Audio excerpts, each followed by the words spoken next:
Thank you for that introduction and welcome everyone to this session. My name is Gerard and I'm the Director of Advocacy for ICAM. That's the International Companion Animal Management Coalition.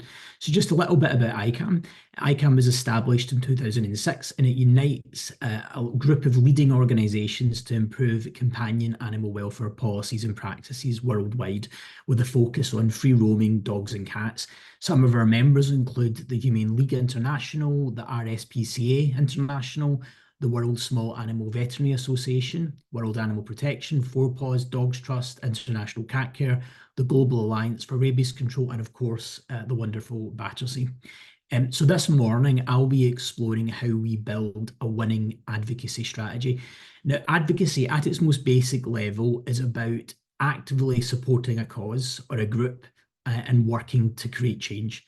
So it involves raising awareness, educating others, and pushing for solutions to the issues that really matter. When I was thinking about this session, one of the questions that came to me is how do you advise folk on how to build an advocacy strategy when the people attending the conference today will be from lots of different countries, different continents, working and targeting different levels of government. So that could be local, regional, national, or even supranational. Some of you might be working, for example, at the EU level. So your asks, what you're asking, the change that you're asking for will differ. The context that you're working in will differ. It'll all be unique, and therefore your strategies, your advocacy strategies also have to be unique. So there is no one size fits all, but there are, I think, some core questions that we can all ask ourselves, regardless of where we are. And if you can comprehensively answer these questions, then you will build a winning advocacy strategy. So what I want to share with you today is 9 questions. And if by the end of this session, you can start to think about answers for those questions, then you will have a winning advocacy strategy. So what are those 9 questions? And I'll run through them just very quickly, first of all. So 1, what do you want? So that's about your objectives. 2, who can give it to you? So what is your audience? Who holds power? 3, what do they need to hear? So what is your message? 4, who do they need to hear it from? So who are your messengers? 5, how can you get them to hear it? So how will you deliver your message? What tools are in your toolbox? How will you get that message across? 6, what tools do you have? So that's really thinking about your resources. What resources are available to you? 7, what do you need to develop? So where are the resource gaps? That's about building capacity. 8, how do you begin? So what are your first steps? And 9, how do you tell if it's working? So how will you evaluate? So we'll just run through those 9 questions, discuss them a little bit, and then hopefully we'll have some time at the end as well for a bit of a discussion and some questions. So we'll just start at the beginning. 1, what do you want? So this is about objective setting. And when you're setting your objectives, it's crucial to be clear, specific, and realistic. So your goals should address the root cause and the core issues facing the animals that you're advocating for. Whilst also being achievable within a realistic timeframe. So think about the timeframes when you're putting your advocacy strategy together. Before setting your objectives, I would say that you should review any relevant information that currently exists. And when you do that, you're looking to identify any knowledge gaps that you might have, so gaps that you might want to fill. So when I say relevant information, that could be current government legislation, it could be regulatory guidance that exists right now, or maybe it's regulatory guidance and legislation in another country that you want to examine. It could be the minutes of a city council meeting, it could be an academic paper, it could be newspaper articles or scientific data, but bring all that together and review it as you are going through the goal setting process. It's also best practice at this stage to consult with relevant stakeholders as part of your objective setting process. So you can consult with your stakeholders in a variety of different ways to meet their diverse needs. That could be a town hall meeting, it could be a virtual event, it could be collecting news in writing. But just remember to design your consultation process so that you can measure the outcome and provide feedback to those stakeholders. So think about how you design that so that when you get that information back, you can measure it somehow. Whether it's establishing, if it was us in ICAM, we would maybe be looking to establish a dog population management strategy or implement a citywide TNVR program for free roaming cats. Maybe you're working on improving access to veterinary care or developing a community education programs. Regardless of what your objectives are, they should be SMART objectives. So some of you may be familiar with this. So that's specific, measurable, achievable, relevant, and time bound. So it's a really good framework to use when you're setting your objectives. And setting those SMART objectives will help you stay focused and track your progress effectively. So that is what I would do if I was trying to set objectives. And that's the first thing you should do. The first question you should ask yourself is, what do you want? What are our objectives? So we'll move on now to question 2, which is who can give it to you? So who has the power to make the change that you want to see? And when you identify who has power, that's your audience. So you need to identify the right decision makers, and that's crucial to your advocacy efforts. Depending on your specific objectives, you might need to target different levels of government, as we just mentioned a little earlier. So that could be local government, that could be regional government, that could be the national parliament, but it could also be a regulatory body or a government agency. So do think about and trying to identify those key stakeholders. So just to give some flavour to that, that could be a local council member, or a mayor if it's city level change. It could be a regional representative if it's kind of a broader area of policy. It might be your member of parliament. Could also be the head of a relevant government agency, so maybe the Department for Environment, Public Health, or local government. Could be civil servants who are responsible for animal control or public health, regulatory bodies, even police commissioners, or chief constables if it's an enforcement related issue. So think about who has the power to make that change and research those individuals thoroughly. So what you want to do is you want to understand their background and their political affiliations. If it's a democratic context that you're working within, you want to review their voting history on animal welfare issues. So that's often publicly available. You want to identify their key interests and priorities. So for example, one of the first things I would look up and try and find out is, do they have a dog or cat? Are they a pet lover, an animal lover? Look out for that information. So just any personal connections to animal welfare, it can be really useful. So you want to do some thorough research on the people that have power. And this knowledge will help you develop a tailored approach. But don't forget those other potential stakeholders as well. So that could be local business leaders who might be affected or interested in your cause. It could be community leaders, so it doesn't need to be an elected official. Community leaders are often respected and have influence locally. And it could also be media personalities with an interest in animal welfare.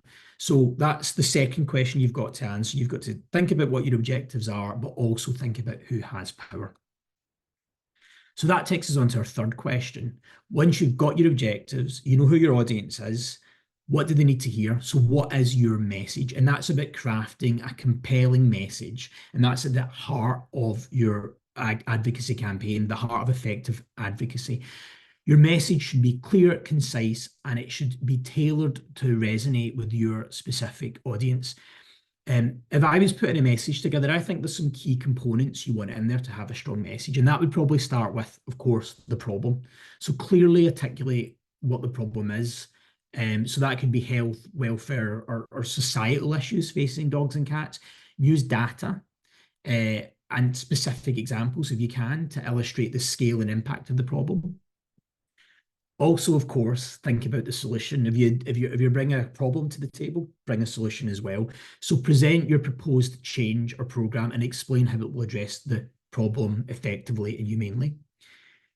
You need to also be really clear about what the benefits of that solution is. So highlight the positive outcome of implementing your solutions. So that could include improved public health, enhanced community safety, could be economic benefits, and of course, animal welfare benefits. But think about the people as well as animals, because not everyone will start from the same place we start from.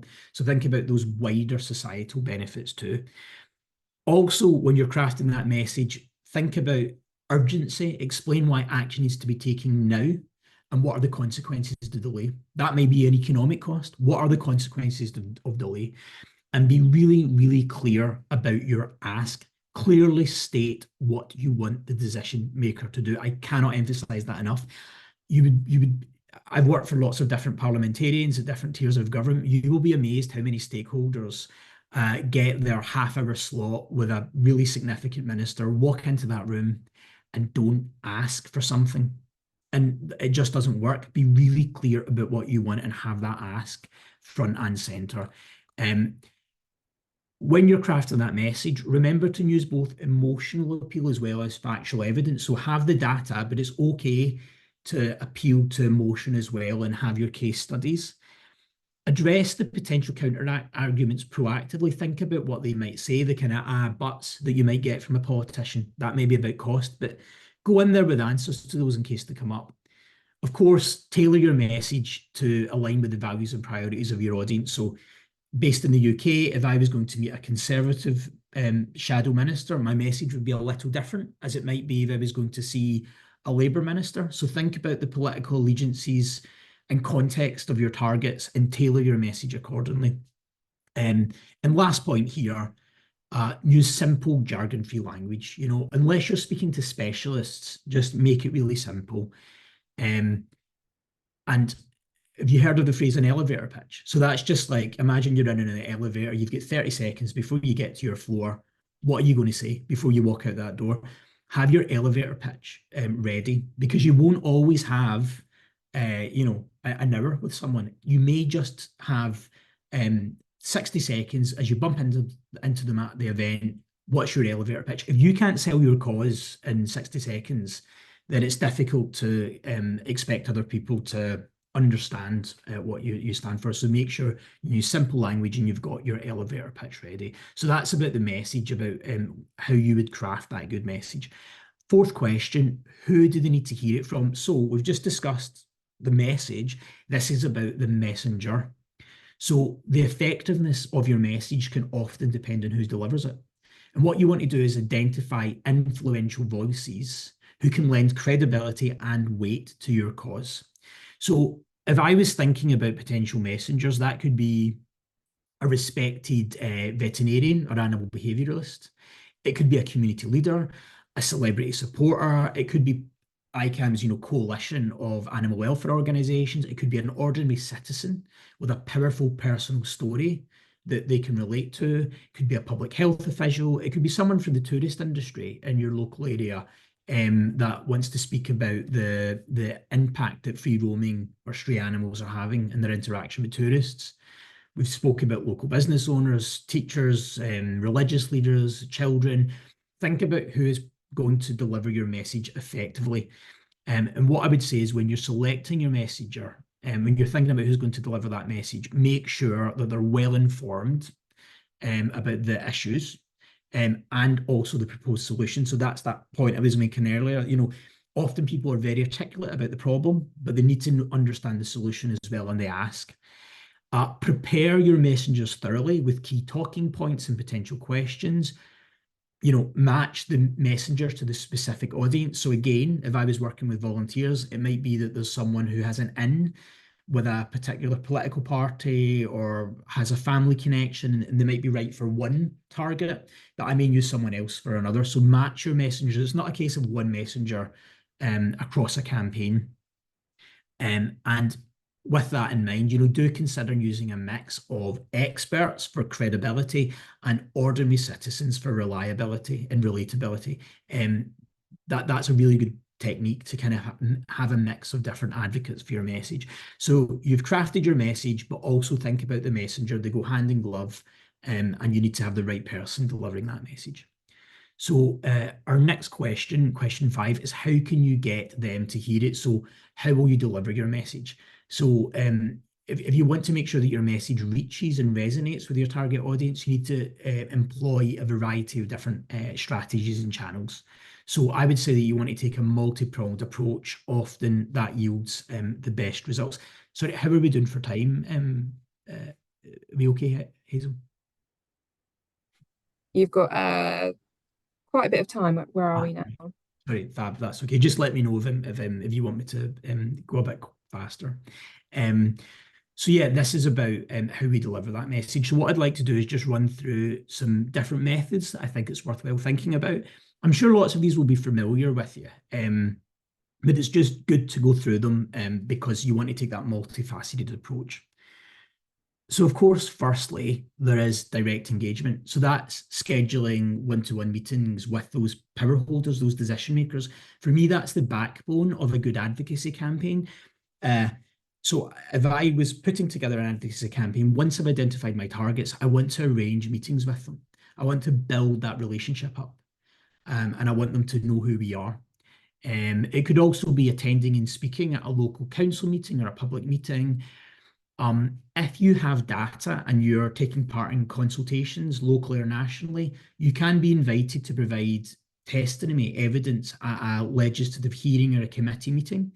Um, and often you're invited to those because you're known. You're known to the committee clerk, you're known to the politicians. So all these things kind of feed into each other. Have those regular meetings with your local politicians, share your data with them, and you may very well be invited to give evidence. So that direct engagement is the backbone of a good advocacy campaign. You may also want to think about community outreach. So that's organising community events, setting up information booths at maybe local markets. It could be conducting door-to-door neighbourhood campaigns. It's about um, building up a base within the community. And that works really nicely with the direct engagement with politicians because often politicians, if you're working in a democratic setting, are they will face the public vote at some point. So building that support in the community is a way to show your power. And when you go to meet that politician, your credibility will be higher. So direct engagement and community outreach. Of course, these days, digital campaigns are really effective, very accessible and affordable too, way to run your campaign. So leverage social media platforms. You can create compelling video content in mobile phones these days. You can launch an online petition. I would use that tool cautiously. You need to make sure it's not overused, but you can use online petitions and you can have a dedicated website for your campaign as well. So alongside digital campaigns, I wouldn't forget about traditional media. So, that could be writing an open ed or a letter for the editorial of a local newspaper. It could be pitching a story to local television or radio, and of course, issuing press releases and significant developments or events. And often the traditional media is the content that's shared on social media. It gives you something to engage with in social media. So don't forget about traditional media as well. If you have an advanced campaign, if you're in connection with your community and you've built up that community support, you may be in a place to do some grassroots mobilization. So that could be organizing peaceful demonstrations or protests. It can be coordinating letter writing or calling campaigns to decision makers, or it could be creating a network of local advocates to spread your message. It might be creating community groups. Remember, if you're doing that grassroots mobilization, people always want to do that to campaign against something.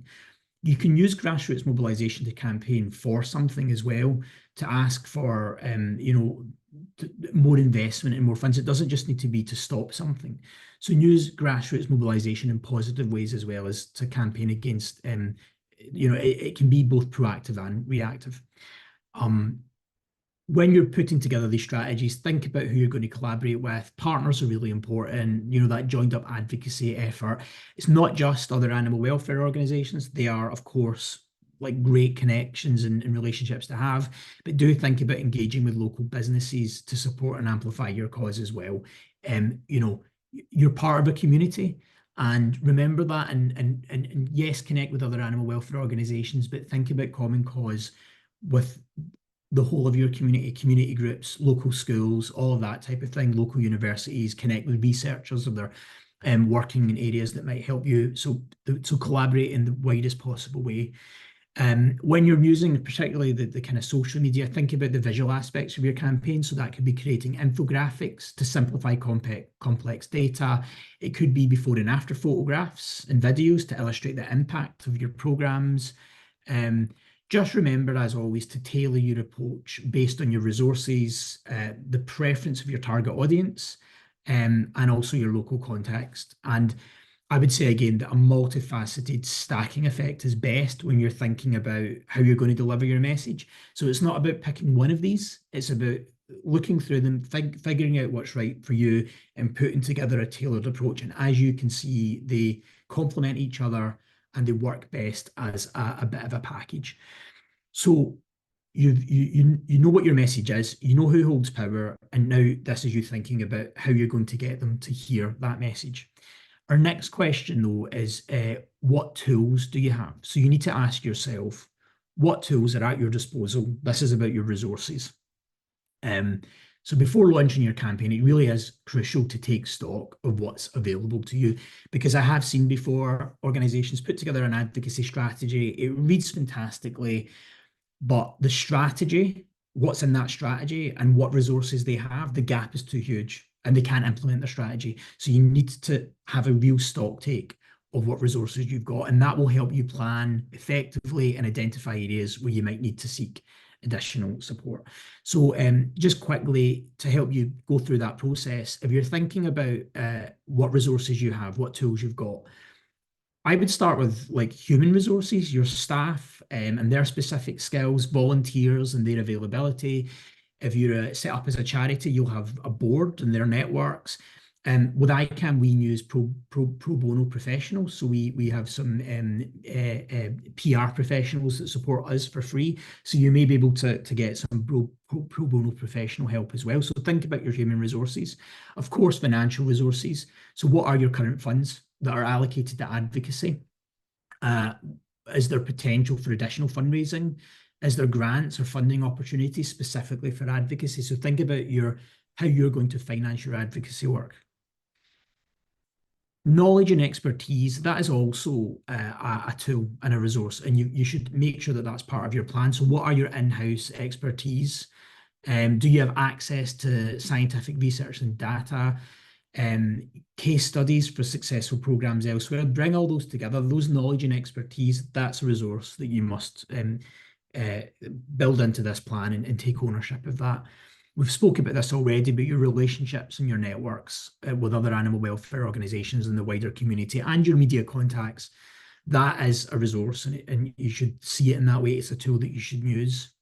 Also your digital assets, so your website, your email list of supporters, your digital content that you've made, that's a resource as well. Physical assets, when you're mapping out your resources, think about your office space and meeting rooms, your equipment, your vehicles for transportation and how they can be used as well. Your reputation and credibility is really important too. So, that's what can often gain you the positive media coverage or an endorsement from a respected figure or organization or celebrity. It's your track record of successful projects. And finally here, I would just mention a little bit about legal resources. And what I mean by that is, that's the understanding of relevant laws and regulations. Where are you on that? Do you have access to legal advice or representation?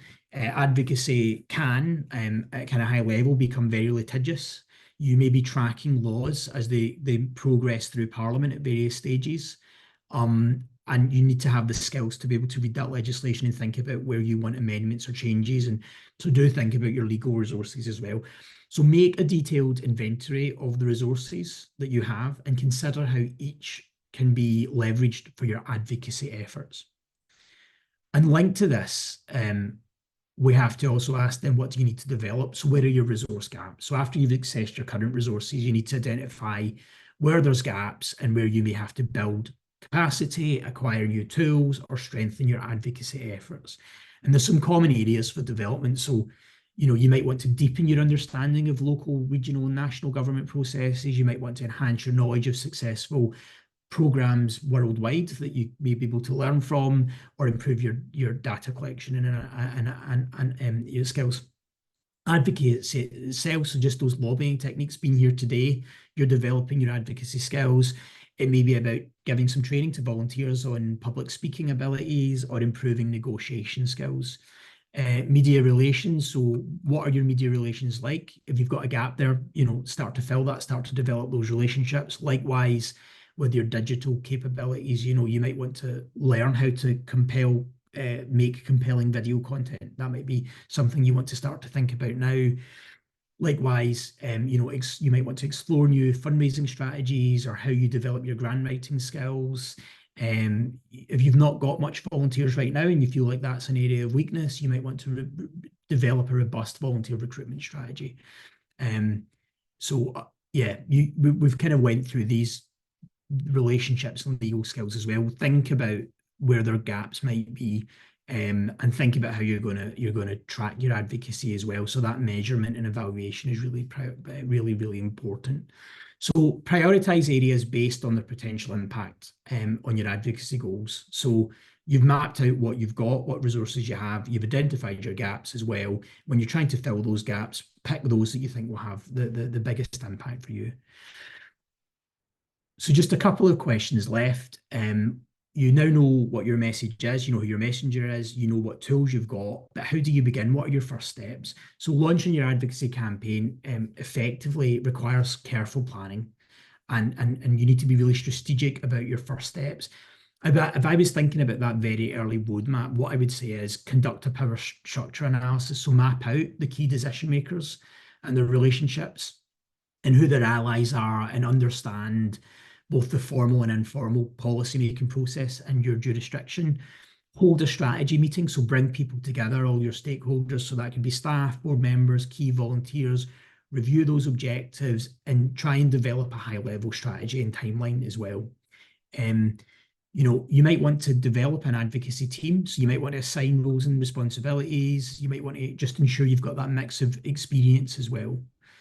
And when you've got that team, you can start to develop an action plan. So break down your strategy into specific actionable steps, assign deadlines, and create a timeline for your campaign. As you're going through this process, reach out to potential allies and partners, begin cultivating those relationships with key decision makers. And through this whole process, you want to gather your data. Data is really important. I think that the days of just well-argued opinion are over.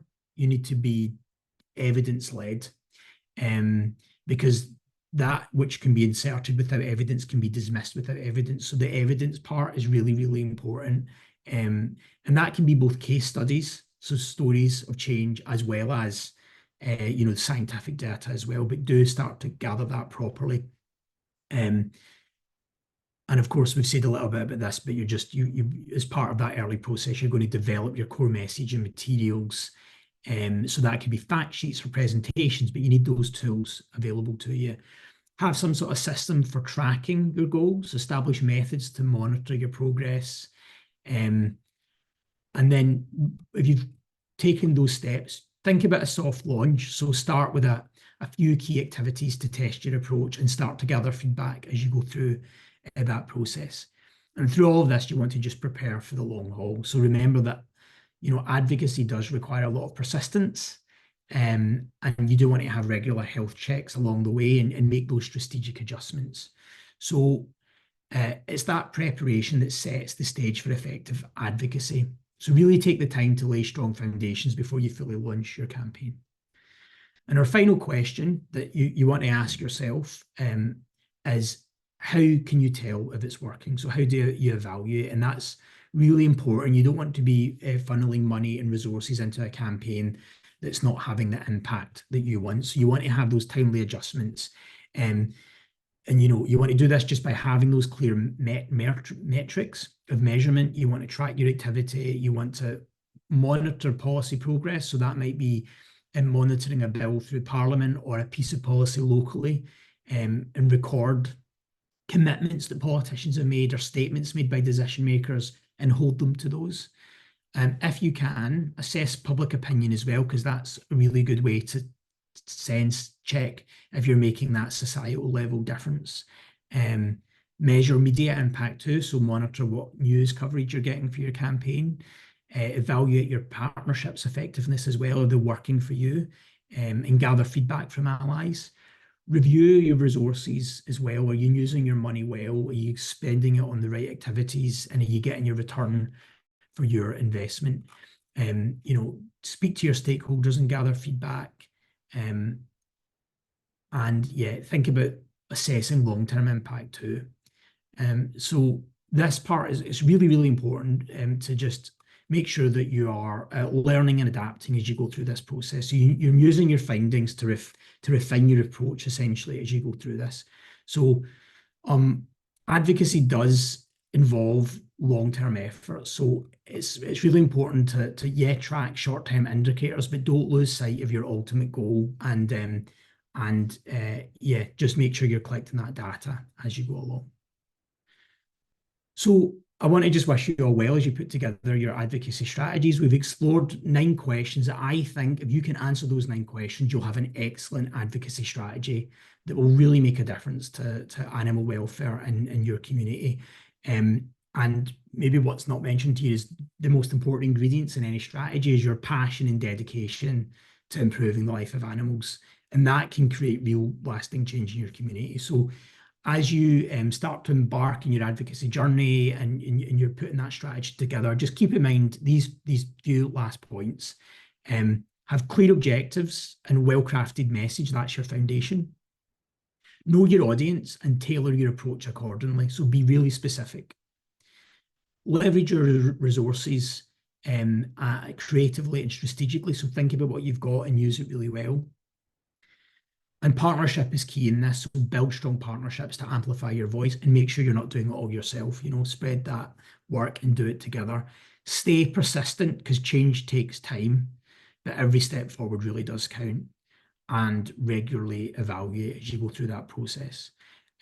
So every single meeting you secure, every supporter you mobilize, the policy you change locally, it can all contributes to a much better world for animals. So you're not just advocating for animals, you're shaping a more compassionate society. So remember that successful advocacy is a marathon, it's not a sprint. There will be challenges along the way. You will have politicians that are hard to unlock, but be patient, persevere, and the strategies that we've outlined and discussed today will really make a big difference to building your advocacy efforts. So thank you very much. My contact details are up there. Feel free to take a note of my email address and get in touch. Just very finally, it would be remiss of me not to mention that ICAM will soon be launching our own advocacy campaign. It's called the Positive Cities Pledge, and it's a global campaign. It is focused on advancing humane, effective dog and cat population management. So the campaign is going to ask city leaders to commit to a set of beliefs and actions related to public health and safety, quality of life, urban and economic development, community engagement, about taking evidence-based approaches, collaboration, clear governance, and of course, animal welfare. And we'll be launching it at the UN World Urban Forum in Cairo this November. So if you're working in a city or a town and you think that you've got those good relationships with leaders or want to start to cultivate them, then please get in touch with me. We would love to work with you and hopefully get your city leader to take the pledge, the Positive Cities Pledge, to implement humane strategies for dogs and cats locally. So thank you again for coming to my session, and